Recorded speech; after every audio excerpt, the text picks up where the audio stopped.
এক ছিল রাখাল। সে সবসময় রাখাল ছাগল চালাতো। হঠাৎ করে একদিন সে মানুষকে অবাক করার মতো কিছু ভাবতে লাগলো। তার মাথায় এলো মানুষকে কিভাবে বোকা বানা যায়।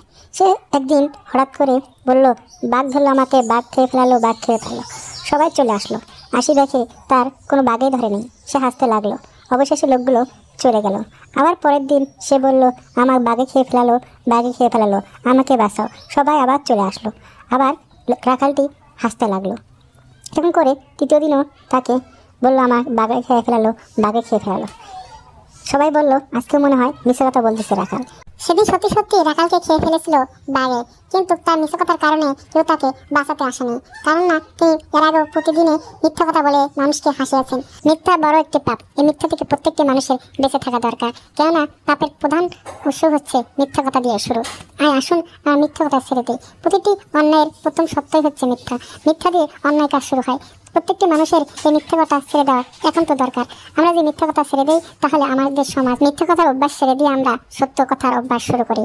এতে করে আমাদের সমাজ ভালো থাকবে। প্রত্যেকটি মানুষের তার চরিত্র অত্যন্ত ভালো হবে।